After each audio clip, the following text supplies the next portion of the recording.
और अब बात यूपी चुनाव की। अगले साल होने वाले चुनाव के लिए औपचारिक बिगुल अभी नहीं बजा हो, लेकिन पार्टियों की तैयारियों से ऐसा लग रहा है जैसे शंखनाद हो चुका है। BJP, Samajwadi Party, Congress, BSP, हर दल वोटरों को अपनी तरफ खींचने के लिए रणनीति बना चुके हैं और उसे जमीन पर लॉन्च करना भी शुरू कर चुके हैं। इसी कड़ी में कांग्रेस ने भी अपनी रणनीति को अमली जामा पहनाना शुरू कर दिया है। कांग्रेस ने आज से यूपी में बीजेपी गद्दी छोड़ो अभियान की शुरुआत की है। पार्टी महासचिव और यूपी प्रभारी प्रियंका गांधी के निर्देश पर कार्यकर्ताओं ने आज यूपी के कई इलाकों में सरकार के खिलाफ हल्ला बोला है। तस्वीरें देखिए जरा। बढ़ती महंगाई और बेरोजगारी के खिलाफ कांग्रेस ने जमकर विरोध प्रदर्शन किया। लखनऊ के मलिहाबाद में पूर्व मंत्री नसीमुद्दीन सिद्दीकी की अगुवाई में पैदल मार्च निकाला। वहीं बाराबंकी में भी सरकार के खिलाफ विरोध प्रदर्शन हुआ। इस प्रदर्शन में प्रदेश अध्यक्ष अजय कुमार लल्लू ने भी शिरकत की। कांग्रेस की योजना इसी तरह प्रदेश के सभी 403 विधानसभा क्षेत्रों में विरोध प्रदर्शन करने की है। उत्तर प्रदेश में महिलाएं सुरक्षित नहीं है, कानून व्यवस्था फेल है, जंगल राज में उत्तर प्रदेश तब्दील हो चुका है, किसान रोज आत्महत्या करने पर विवश है। इस सरकार के आताताई के खिलाफ, दमन के खिलाफ कांग्रेस पार्टी ने आदरणीय प्रियंका गांधी के नेतृत्व में 9 और 10 तारीख को पूरे प्रदेश के सभी विधानसभाओं में यह मार्च करके, भाजपा गद्दी छोड़ो मार्च करके संकल्प लेने का काम किया है कि चाहे कुछ भी हो जाए, लाठी खाएंगे, जेल जाएंगे, लेकिन इस सरकार को उखाड़ फेंकेंगे। अभी मैं लखनऊ शहर का अजय कुमार अज्जू जी के बालागंज कैंपल रोड से कार्यक्रम करके आया हूँ। ये दूसरा मेरा कार्यक्रम है और भाजपा गद्दी छोड़ो के तहत ये कार्यक्रम है, क्योंकि भारतीय जनता पार्टी हर एंगल पर फेल है। जो उन्होंने वादे किए थे उसके खिलाफ काम कर रही है। इसके अलावा जल्द ही कांग्रेस की लखनऊ में महासम्मेलन की भी तैयारी है, जिसमें ज्यादा से ज्यादा कार्यकर्ताओं को शामिल करने की कोशिश होगी। इस सम्मेलन में पार्टी के तमाम छोटे बड़े नेता शामिल हो सकते हैं। इसके साथ ही प्रदेश में कांग्रेस 700 से ज्यादा ट्रेनिंग कैंप लगाने की भी तैयारी में है, जिसमें कार्यकर्ताओं को कांग्रेस का इतिहास और उसके साथ साथ संघ और बीजेपी की भी जानकारी दी जाएगी। इधर समाजवादी पार्टी की नजर ब्राह्मणों के बाद अब पिछड़े वर्ग पर है। इसके लिए आज से सपा नेता राजपाल कश्यप के नेतृत्व में कानपुर से पिछड़ा वर्ग सम्मेलन की शुरुआत हुई है। स्वतंत्रता दिवस के दिन फतेहपुर में इस सम्मेलन का समापन होगा। अखिलेश यादव ने अब की बार यूपी में सरकार बनाने का बड़ा दावा किया है, वो भी 400 सीटों के साथ। अखिलेश का दावा है उनकी पार्टी इस बार 400 सीटें जीतेगी। समाजवादी सरकार बनी तो हम आपको भरोसा दिलाते हैं कि जिस तरह हम किसानों की, मजदूरों की, गरीबों की मदद करते थे, इसी तरह से जो सुप्रीम कोर्ट ने गाइडलाइंस दी हैं, आने वाले समय में कोरोना से जिनकी जाने गई उनकी भी मदद करने का काम समाजवादी लोग और हम आप लोग मिलकर करेंगे। 400 सीट जीत सकते हैं उत्तर प्रदेश में समाजवादी लोग, और महान दल मिल जाएगा। तो घबरा गए, सवाल पूछ रहे हैं हमसे कि 400 कैसे जीतोगे। हमने कहा कि बताओ, आपने कहा था बुलेट ट्रेन आएगी, हमने कभी सवाल पूछा आपसे बुलेट ट्रेन किधर से आएगी? आप सोचो, आपने किसी ने सवाल पूछा कभी? बस आपने कहा, हमने मान ली बात कि बुलेट ट्रेन आ रही है। इससे पहले कल बीजेपी के राष्ट्रीय अध्यक्ष जेपी नड्डा और सीएम योगी आदित्यनाथ आगरा में ब्रज क्षेत्र की संगठनात्मक बैठक कर विधायकों और मंत्रियों का रिपोर्ट कार्ड देख रहे थे। जेपी नड्डा ने इस बैठक में एक बड़ा संकेत दिया। मुख्यमंत्री योगी आदित्यनाथ की मौजूदगी में नड्डा ने कह दिया, इस बार नॉन परफॉर्मिंग मिनिस्टर्स और विधायकों यानी खराब परफॉर्मेंस वाले मंत्रियों और विधायकों का टिकट कट सकता है। इसके साथ ही जेपी नड्डा कल आगरा में चिकित्सक सम्मेलन को भी संबोधित कर रहे थे। उन्होंने बूथ स्तर पर किस तरह कोरोना से लड़ने की तैयारियां की जा रही हैं, उसके बारे में बताया। सुनिए। हम भी 2 लाख गांव में हेल्थ वॉलंटियर्स खड़ा करेंगे बीजेपी का। आपको जान करके खुशी होगी कि हमने लगभग 1,80,000 हेल्थ वॉलंटियर डिजिटली रजिस्टर करा लिया है। मैं हर बूथ पर 2 किट देने वाला हूं, हेल्थ किट। उसमें ऑक्सीमीटर होगा, उसमें थर्मल स्कैनर होगा, उसमें इम्यूनिटी बूस्टर होगा, और इस अगस्त महीने तक मैं 4 लाख वॉलंटियर्स को भारतीय जनता पार्टी 2 लाख गांव के लिए तैयार करेगी, ताकि कभी अगर कोई थर्ड वेव आए तो बीजेपी को संतोष होना चाहिए कि हमारे 4 लाख वॉलंटियर्स समय पर हेल्थ वर्कर के फ्रंटलाइन वर्कर के रूप में खड़े होकर अपने बूथ को, अपने गांव को बूस्टर दे रहे हैं। इधर मायावती ने भी अपने पक्ष में जातीय समीकरण फिट करने की कोशिश शुरू कर दी है। मायावती 2022 चुनाव के लिए कोई कसर छोड़ने के मूड में नहीं दिख रही, क्योंकि यह चुनाव उनके लिए आर या पार की लड़ाई साबित हो सकता है। इसके लिए बीएसपी ने नए तरीके से कास्ट फॉर्मूला तैयार किया है। इसके आधार पर बीएसपी अपने प्रत्याशी तो मैदान में उतारेगी। आज मायावती ने ट्वीट कर ओबीसी वर्ग को अपने पक्ष में करने की कोशिश कर दी है। अब ओबीसी भी, कहती है मायावती, बहुजन समाज का ही तो हिस्सा है। सुनिए। ओबीसी वर्ग बहुजन समाज का अभिन्न अंग है, जिसके हित और कल्याण के लिए बाबा साहेब डॉक्टर भीमराव अंबेडकर ने संविधान में धारा 340 की व्यवस्था की और उस पर सही तरीके से अमल नहीं होने पर उन्होंने देश के प्रथम कानून मंत्री पद से इस्तीफा भी दे दिया था। बीएसपी भी वैसे ही इन वर्गों के लिए जी जान से समर्पित है।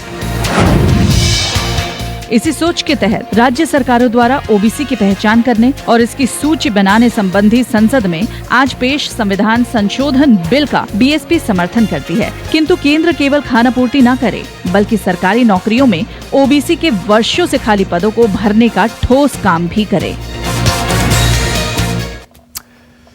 तो हर दल तैयार है। चुनाव में अभी कई महीने बाकी हैं, 6 महीने से ज्यादा, लेकिन सारे नेताओं की तैयारी देखकर लगता है चुनाव बस आने वाला है। राष्ट्र की बात में हमारा आज का सवाल, प्रियंका के बीजेपी गद्दी छोड़ो अभियान से क्या निकलेगा? आज कांग्रेस पर हमारी खास नजर होगी। और ब्राह्मणों के बाद पिछड़ों को क्यों लुभा रहे हैं अखिलेश?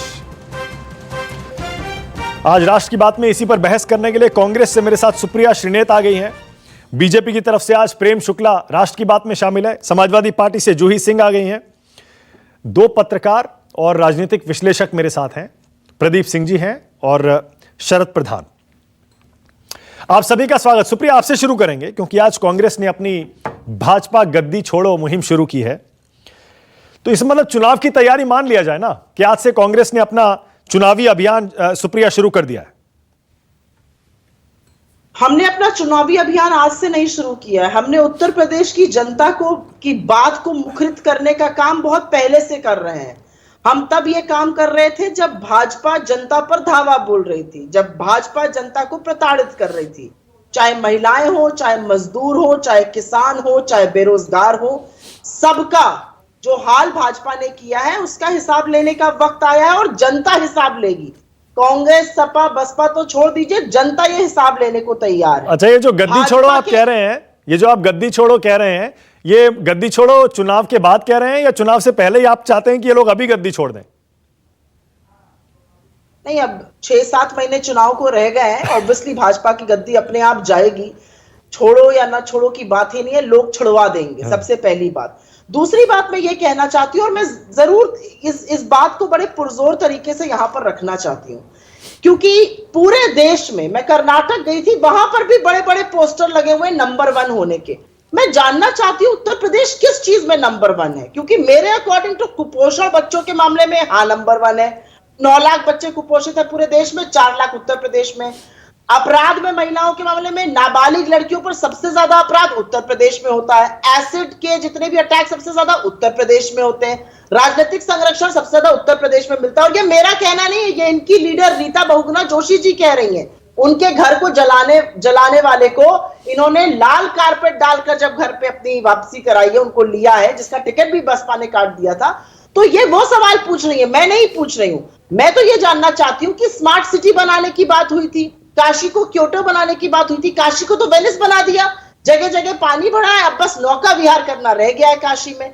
मैं जानना चाहती हूँ जो इतना पैसा 160, 180, 200 करोड़ रुपए विज्ञापन पर खर्चा हो रहा है, उत्तर प्रदेश सबसे ज्यादा जनसंख्या वाला प्रदेश है पूरे देश में, और डबल वैक्सीनेशन उत्तर प्रदेश के आधे जनसंख्या वाले राज्यों में उनसे ज्यादा लगा है, 1/3 जनसंख्या वाले राज्यों में उनसे ज्यादा लगा है। तो किस बात का नंबर 1 है, मैं ये जरूर जानना चाहती हूं। ऑलराइट। 3 बेरोजगार हर रोज उत्तर प्रदेश में आत्महत्या करते हैं। ये कहते हैं हमने सबसे ज्यादा नौकरियां दी। अरे प्रभु, किसको नौकरी दी, थोड़ा वो भी तो दिखा दीजिए। किस महिला को सुरक्षित किया? हाथरस भी उत्तर प्रदेश में है, उन्नाव भी उत्तर प्रदेश में है, शाहजहांपुर भी उत्तर प्रदेश में। तो जरूर जानना अच्छा, चाहता हूं, एक चीज ये बता देश दूं के अपने बड़े-बड़े दर्शकों दावे को, अगर कहां वो के हैं? अपने दर्शकों को बता दूं, अगर वो भूल गए हो तो सुप्रिया श्रीनेत कांग्रेस में है, कांग्रेस की प्रवक्ता है, लेकिन खुद पिछले चुनाव में यूपी से चुनाव लड़ चुकी हैं, तो उत्तर प्रदेश को बड़ी अच्छी तरह से जानती हैं, और इसीलिए शायद आज राष्ट्र की बात में वो बड़ी दिलचस्पी लेकर इस यूपी की डिबेट में शामिल भी हुई हैं। मानक जी, मैं सिर्फ चुनाव नहीं लड़ चुकी हूँ, मेरा भरण पोषण पैदाइश सब उत्तर प्रदेश की Correct, है। exactly. मेरी 4 पुश्ते उत्तर प्रदेश से हैं। हाँ, बिल्कुल, कोई मैं बिल्कुल। उत्तर प्रदेश की बात दिल्ली में बैठ के करने वालों में से नहीं नहीं, हूँ बिल्कुल, यहाँ पर, इसीलिए बम्बई मैंने और मेंशन दिल्ली कर में। दिया, मैंने जी इसीलिए हाँ। मेंशन कर दिया कि आप भी उत्तर प्रदेश से जुड़ी हुई हैं, जमीन से जुड़ी हुई हैं।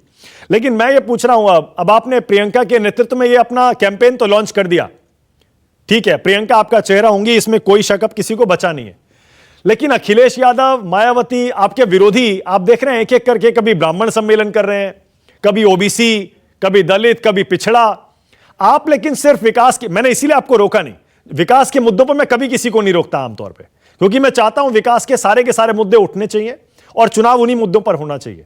लेकिन सारी पार्टियां जो हैं, ब्राह्मण, दलित, ओबीसी, मुस्लिम, इस पर फोकस कर रही हैं। कांग्रेस पार्टी के अलग अलग जातियों से वोट नहीं मांगेगी? सुप्रिया, मैं सबसे पहले तो आपको एक करेक्ट कर दूं, आपने कहा हमारे विरोधी, हम सब भाजपा का विरोध कर रहे हैं, हम सब भाजपा के कुप्रबंधन का विरोध कर रहे हैं, हम सब भाजपा के जनता को छलने का विरोध कर रहे हैं। सबसे पहले तो मैं आपको यह बता दूं, हमारे अपने कभी कभी मतभेद हो सकते हैं, लेकिन हम सब मुस्तैदी से खड़े होकर भाजपा का विरोध कर रहे हैं। और यहां पर जूही जी इस बात का साक्ष्य आपको जरूर देंगी, एक बार मैंने दे दिया है। हम सब भाजपा के विरोध में खड़े हैं, कुप्रबंधन के विरोध में खड़े हैं, तैरती हुई लाशों के विरोध में खड़े हैं, मैं ये बोलना चाहती हूं। और जहां तक जातिगत की आपने बात करी, देखिए ऐसा है कि देश की जनता या उत्तर प्रदेश की जनता अछूती नहीं है जो हो रहा है, चाहे वो बेरोजगारी हो, भूखमरी हो, महिला सुरक्षा हो, चाहे वो कोरोना का कुप्रबंधन हो, चाहे गरीबी हो। 23 करोड़ लोग जब सीमा रेखा से नीचे फिसलते हैं मोदी राज में, तो उत्तर प्रदेश के बहुसंख्यक लोग उसमें से हैं, बहुत सारे लोग हैं, तो वो सब अछूते नहीं है। तो कोई वर्ग, कोई धर्म, कोई समुदाय, कोई जात बची नहीं है इनके कुप्रबंधन से। तो ये आवाज जो है, ये योगी जी और मोदी जी की डबल इंजन, जिसने ठप कर दिया उत्तर प्रदेश को, उस सरकार के खिलाफ है। Okay, all right. Prem Shukla पहले, क्योंकि विकास के बहुत सारे मुद्दे उठाए, मैं चाहता हूं उसका जवाब दीजिए, उसके बाद बाकी सवाल। प्रेम शुक्ला, ये बहुत अच्छा प्रश्न किया सुप्रिया जी, और मुझे लगता है कि बहुत शांति से, संयम से सुने। उत्तर प्रदेश नंबर 1 है गन्ना किसानों को भुगतान करने के मामले में। 45 लाख गन्ना किसानों को 1.40 लाख करोड़ रुपए का भुगतान हुआ है। निधि में सबसे अधिक राशि अगर कहीं गई है तो वो उत्तर प्रदेश में गई 32,500 करोड़ रुपए, और आज का जो गया है वो उसमें मैं जोड़ लीजिए तो ये 35,000 करोड़ के आसपास जो है राशि गई है। प्रधानमंत्री फसल बीमा योजना में 25,60,000 से अधिक किसानों को 2,208 करोड़ रुपए की क्षतिपूर्ति हुई है। फिर 6 लाख मैट्रिक टन खाद्यान्न की सरकारी खरीद, ये रिकॉर्ड खरीद है आज तक की। आपने किसानों को 3,92,000 रुपए का फसली ऋण का भुगतान किया गया, सबसे बड़ा 36,000 करोड़ रुपए का पहली ही कैबिनेट में जो किसानों के ऋण का जो है माफ करने का काम किया। राजस्थान में अभी तक जो है लोगों के किसानों को कर्ज नहीं माफ हुए हैं। इन्होंने कहा था कि हम 1 महीने में नहीं हुआ तो मुख्यमंत्री बदल देंगे। किसानों की जमीनें कब्जा की जा रही हैं। जिस राजस्थान में दलित महिलाओं पर बलात्कार करने के मामले में रिकॉर्ड है, दलितों की पिटाई करना, दलित महिलाओं पर बलात्कार करना, दलितों को पेशाब पिलाना मारपीट कर, ये कहां पर होता है साहब? ये राजस्थान में होता है, कांग्रेस शासित राज्य में होता है। प्रधानमंत्री आवास योजना से 40 लाख से अधिक लोगों को मकान उत्तर प्रदेश में मिला है, नंबर 1 है। कहीं कांग्रेस शासित राज्य में कितने लोगों को, बेघरों को मकान मिला है? सुप्रिया जी अगर उसका भी जिक्र कर देती तो अच्छा लगता। मुख्यमंत्री आवास ग्रामीण में 90,255 लोगों को आवास मिला। बनटांगिया गांव को राजस्व ग्राम का दर्जा, बुनियादी सुविधाओं का विकास। हर घर नल योजना के अंतर्गत 30,000 ग्राम पंचायतों को शुद्ध पेयजल देने की योजना का क्रियान्वयन प्रारंभ है। रोजगार की बात कर लेते हैं हम।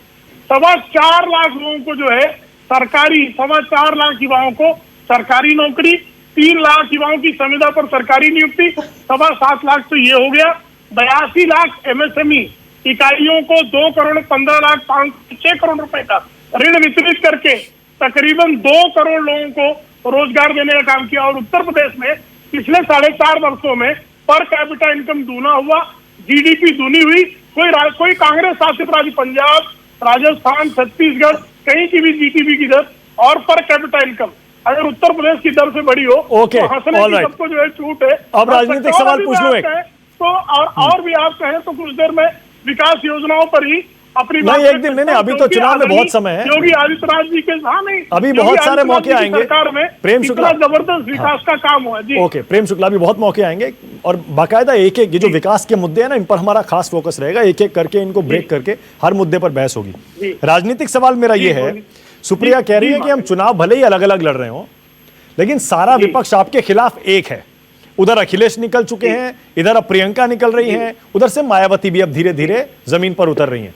आप चौतरफा हमले के लिए तैयार हैं? आप घिर तो नहीं जाएंगे? नहीं, उनका लोकतांत्रिक अधिकार है। दो युवकों का जोड़ा पिछली बार 2017 में चुनाव लड़ा था, साइकिल भी पंक्चर हो गई और कुछ भी 7 सीट पर जो है कांग्रेस सिमट कर रह गई। जो सत्ता के दावे 2017 के चुनाव के पहले कांग्रेस के प्रवक्ता रोज किया करते थे, पी के भी खाके सो गए थे, आपको याद होगा। समाजवादी पार्टी और बहुजन समाज पार्टी ने 2019 के लोकसभा चुनाव में गठबंधन करके भारतीय जनता पार्टी को उत्तर प्रदेश के राजनीतिक नक्शे से साफ करने का दम धरा था। उसका परिणाम क्या हुआ ये सारे देश ने भली भांति देखा है।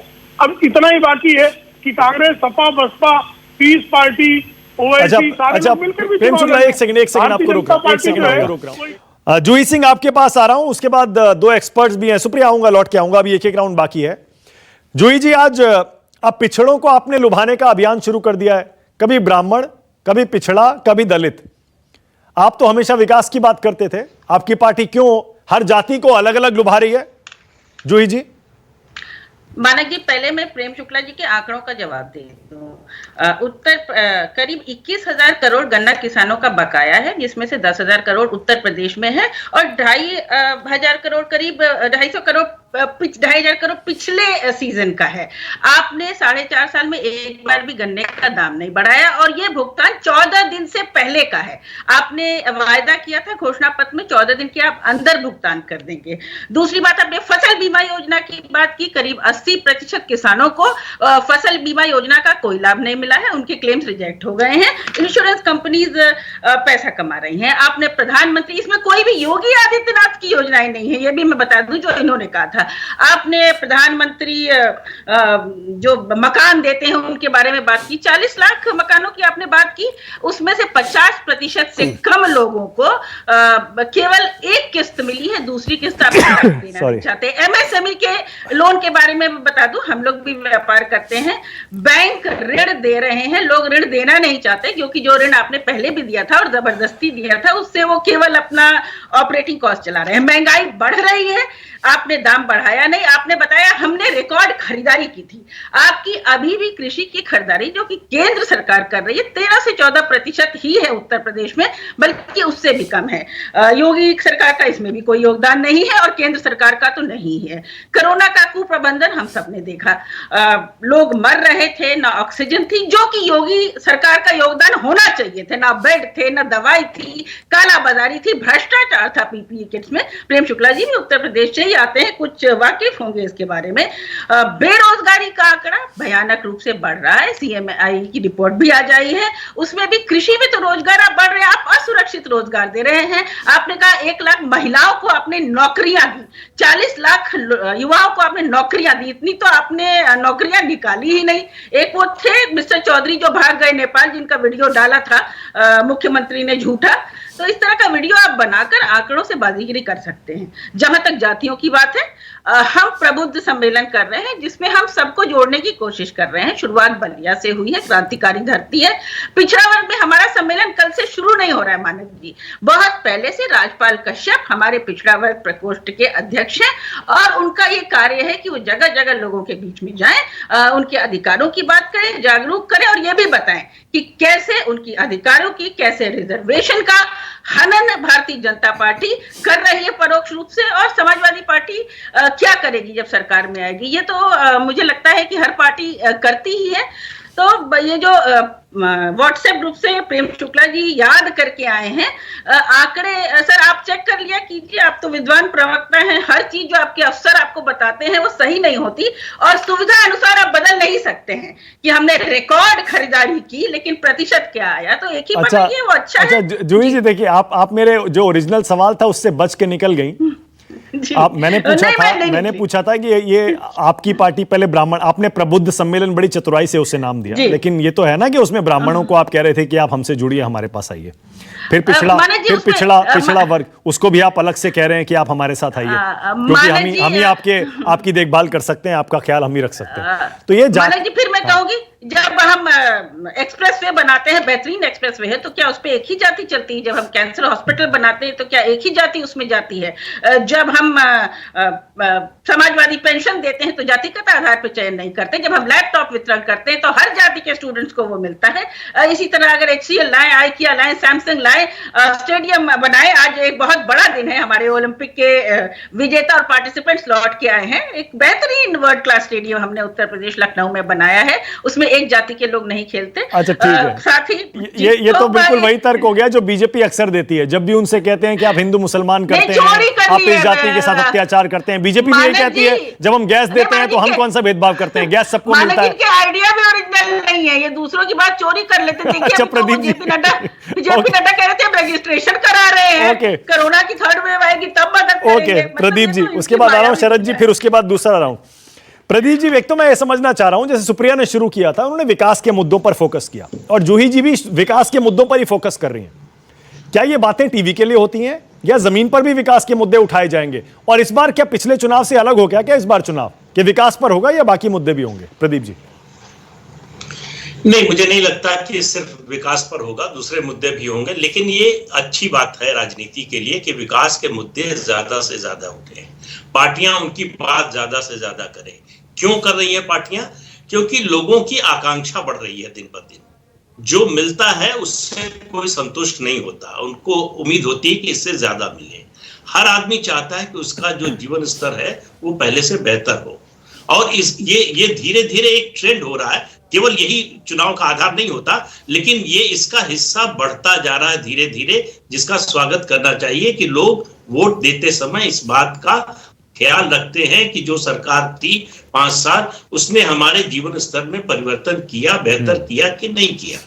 उसके अलावा भी मुद्दे जुड़ते हैं। हाँ। ये कहना कि केवल इसी मुद्दे, कोई पार्टी केवल विकास के मुद्दे पर चुनाव नहीं लड़ती, ये मुद्दों का एक गुलदस्ता होता है। हाँ। उसमें कोई फूल बड़ा होता है, कोई फूल छोटा होता है, किसी की संख्या ज्यादा होती है, किसी की कम होती है, लेकिन ये मेरी नजर में बहुत अच्छी बात है कि विकास की बात सब पार्टियां कर रही हैं। तो और दूसरी बात देखिए, जो राजनीतिक स्थिति है, सुप्रिया जी ने भी कहा कि ये उनका अभियान उनकी पार्टी का चल रहा है, भाजपा गद्दी छोड़ो, लेकिन अभी स्थिति ये है, मतलब बुरा मत मानिएगा सुप्रिया जी, कि उत्तर प्रदेश में लड़ाई सीधी भाजपा और समाजवादी पार्टी के बीच में है। आप लोग जो ये बात कह रहे हैं ना कि हम सब खिलाफ हैं, अगर सब मिल के लड़ रहे होते तो शायद तस्वीर बदल सकती, बेहतर होती, वो लड़ाई ज्यादा जो है वो निकट की होती। ये जो अलग अलग लड़ रहे हैं, सब पार्टियां लड़ रही हैं, उस बिखराव का फायदा हमेशा सत्तारूढ़ दल को होता है। आज भाजपा है, कल कोई और होगी, परसों कोई और पार्टी होगी। जो भी पार्टी सत्ता में रहती है उसके विरोधी अगर बटे हुए रहते हैं तो उसका फायदा सत्तारूढ़ दल को मिलता है। तो जैसे 2 एक्सपेरिमेंट हुए 17 में 19 में, इससे बड़ा एक्सपेरिमेंट होना चाहिए था। उससे हतोत्साहित होने की बजाय अगर ये सब पार्टियां और जो दूसरी छोटी पार्टियों को जोड़ने की कोशिश हो रही है अलग अलग पार्टियों की ओर से, वो सब मिलकर चुनाव लड़ती है सोच के कि बीजेपी को हराना है, उसके लिए हम अपनी पार्टी का थोड़ा हित जो है वो छोड़ने के लिए तैयार है, तो वो लड़ाई ज्यादा बेहतर होती। लेकिन ये सब आदर्श की बातें हैं। व्यवहार में होता यही है, हर पार्टी चाहती है कि उसकी पार्टी आगे बढ़े, उसका जनाधार बढ़े, उसका प्रतिनिधित्व बढ़े। तो इसलिए मुझे लगता नहीं कि अब जो स्थिति बनी है कि उसमें इन पार्टियों का एक साथ आना संभव हो पाएगा। राइट, ओके शरद जी, क्योंकि जहां प्रदीप जी ने छोड़ा है बड़ा इंपॉर्टेंट पॉइंट है वो, मैं वहीं से शुरू कर रहा हूं। अब मैं चाह रहा हूं वहीं से आप उठाइएगा। प्रियंका गांधी के लिए क्या ये मेक और ब्रेक होने वाला है क्या, यूपी का जो चुनाव आने वाला है? क्योंकि कांग्रेस प्रियंका को चेहरा बनाएगी अपना, इसमें कोई शक नहीं है, पर क्या, और जब प्रियंका उतरेंगी कांग्रेस को अपने कंधों पर लेकर उतरेंगी, तो कितना इंपॉर्टेंट होगा उनके लिए ये चुनाव जीतना? देखिए, ये दोनों सूरतों से बड़ा इंपॉर्टेंट है, कांग्रेस के लिए भी इंपॉर्टेंट है और प्रियंका के लिए तो खैर है ही। अब सबसे बड़ी समस्या ये है कि इस तरीके के प्रॉमिसेस प्रियंका पिछली बार भी कर चुकी हैं और भी 2-3 बार ऐसा हो चुका है, लेकिन उसके बाद वो नदारद हो गई, आकर के आई और फिर चली गई। किस वजह से नहीं आती हैं, उनको आने नहीं दिया जाता है या वो खुद नहीं आती हैं, तो ये अब समय बताएगा। अरे सर, उनको कौन रोक सकता है आने से? आने कौन नहीं देगा?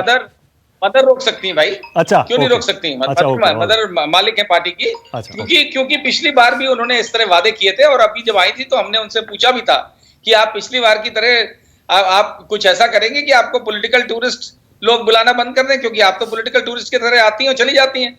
तो अब की वो कह के गई पिछले महीने जब लखनऊ आई थी कि नहीं, मैं अगले महीने आ रही हूँ, अपनी बेटी को यूएस जा रही हूँ एडमिट कराने, उसके बाद मैं आऊंगी, यहीं रहूंगी। तो अब वो देखना टाइम आ चुका है, आज 9 तारीख हो गई है, अभी तक वो नहीं आई हैं। मतलब तो आपको लगता है गांधी परिवार में हिचक होगी क्या ये? क्योंकि कांग्रेस की स्थिति बहुत अच्छी नहीं है यूपी में। लगता है अभी तक ऐसा लगता है कि या तो पुत्र प्रेम बहुत हावी है तो बेटी को नहीं आने दिया जाता है, या किसी न किसी ये रिलक्टेंस है कि भाई अगर फेल कर गई।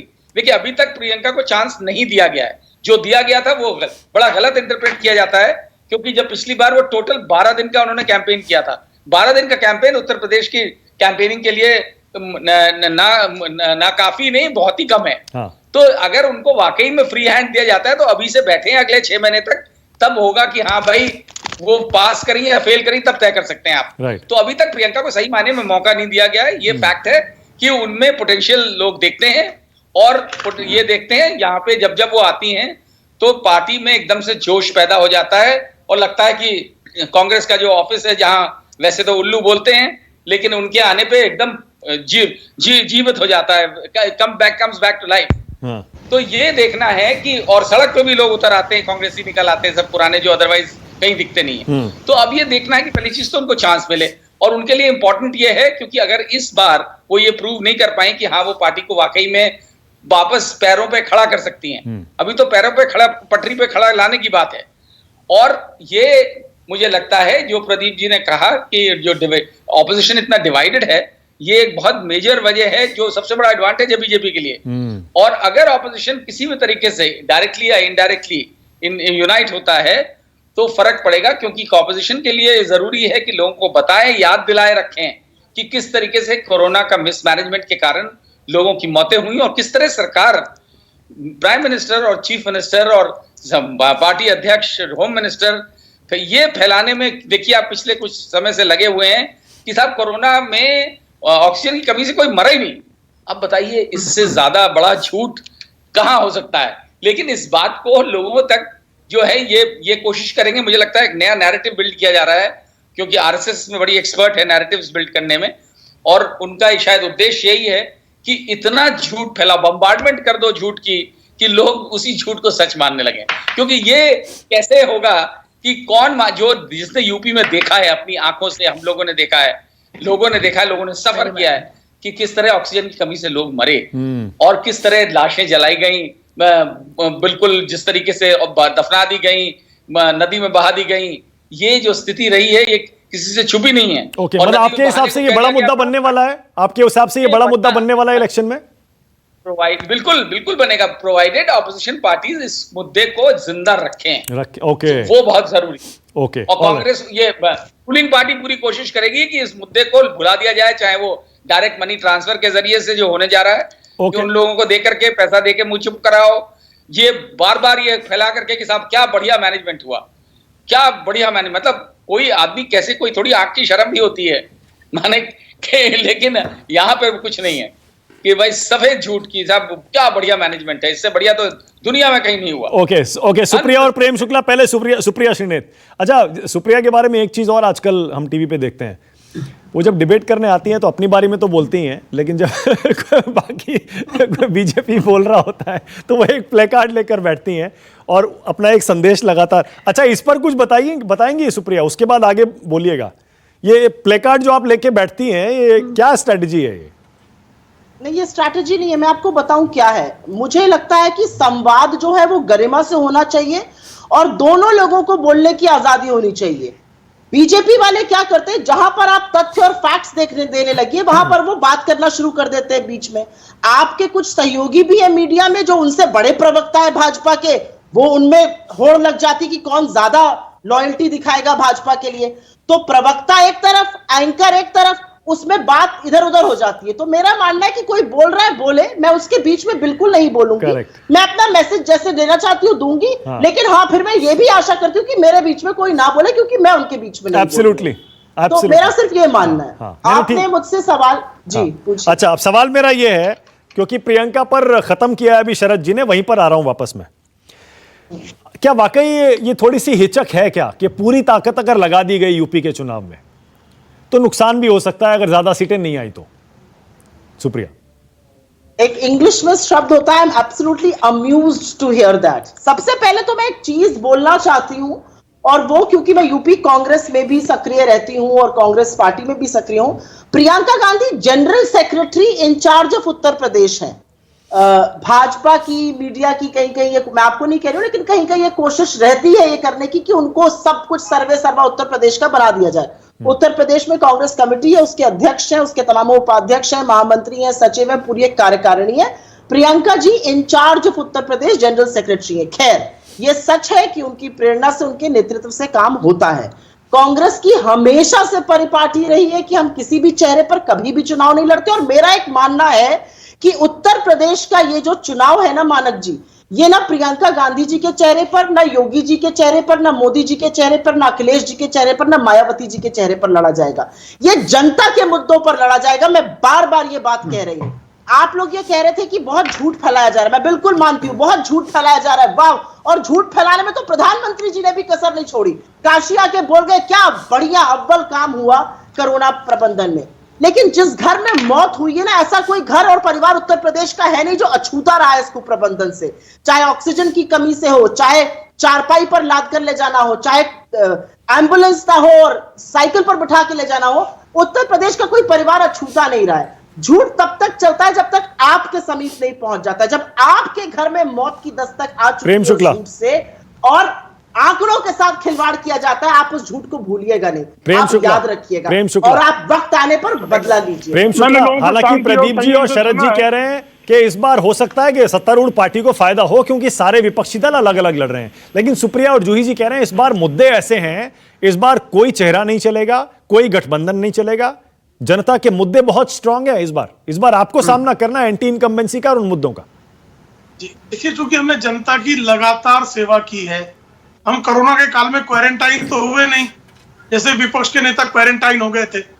लोग उत्तर प्रदेश में अगर सफलता कोरोना में नहीं मिली है तो आज कोरोना के केसेस 100 से कम मिल रहे हैं। जिस महाराष्ट्र में कांग्रेस सत्ता में बैठी हुई है, 100 से अधिक लोग आज भी प्रतिदिन कोरोना के कारण मृत्यु प्रतिदिन महाराष्ट्र में आज भी 100 से अधिक हो रही है। श्रीमान राहुल गांधी जो शिवसेना सीखने के लिए श्रीमान संजय राउत से क्लास लेने जा रहे हैं, जरा क्लास दे देते आदरणीय उद्धव ठाकरे को कि भाई आप कैसे कोरोना को कंट्रोल करें, हम तो सबसे बड़े जानकार हैं। वहां मौतें रुक जाए। महाराष्ट्र में आज भी 125 अधिक मौतें हो रही हैं। क्या महाराष्ट्र के लोगों की लाशें बिछाना या उनका जो है राहुल गांधी इसको अपना परम धर्म समझते हैं, क्यों मार्गदर्शन नहीं कर रहे हैं? आपने कम्युनिस्ट केरला की दशा देखी कि प्रतिदिन अगर 20,000 के आसपास संक्रमण की दर है, वहां मौतों की दर क्या होगी? शरद प्रधान जी क्या केरल में मरने वालों को भी हम जो आंकड़ा बता रहे हो झूठा बोलेंगे? महाराष्ट्र में मरने वाले आंकड़ों को झूठा बोलेंगे? उत्तर प्रदेश में अगर 100 से भी अधिक आज कोरोना के संक्रमण के मामले आ रहे हैं तो क्या ये झूठ है? सबसे अधिक कोरोना की अगर टेस्ट अगर उत्तर प्रदेश में होते हैं तो क्या ये झूठ है? सबसे अधिक आबादी होने के बावजूद अगर उत्तर प्रदेश में कोरोना नियंत्रित हो जाती है तो शरद प्रधान जी ये झूठ नहीं है। दरअसल आपको झूठ सुनने की आदत जो है कांग्रेस के कार्यकाल में लंबे समय से रही है कि 2G का घोटाला हो जाए और कहते हैं जीरो लॉस थ्योरी है। तो जीरो लॉस थ्योरी सुनते सुनते आपको सत्ताधीशों से झूठ की लगातार जो झूठी बातें सुनने को मिली है। सबके दृश्य अलग ही होंगे। राष्ट्र की बात में आज आने के लिए बहुत बहुत शुक्रिया प्रेम शुक्ला, सुप्रिया श्रीनेत, जूही सिंह, प्रदीप जी और शरद प्रधान, बहुत शुक्रिया। मुझे उम्मीद है मेरे साथ आपने भी ये ओलंपिक मेडल विनर्स की तस्वीरें एंजॉय की होंगी, उनका स्वागत एंजॉय किया होगा। नमस्कार, मैं हूं मानक गुप्ता। अगर आपको हमारा ये वीडियो पसंद आया हो तो इसे लाइक और शेयर जरूर करें और हां, हमें सब्सक्राइब और फॉलो करना ना भूलें ताकि आप देश और दुनिया की कोई खबर मिस ना करें। तो जुड़े रहिए हमारे साथ और देखते रहिए News 24।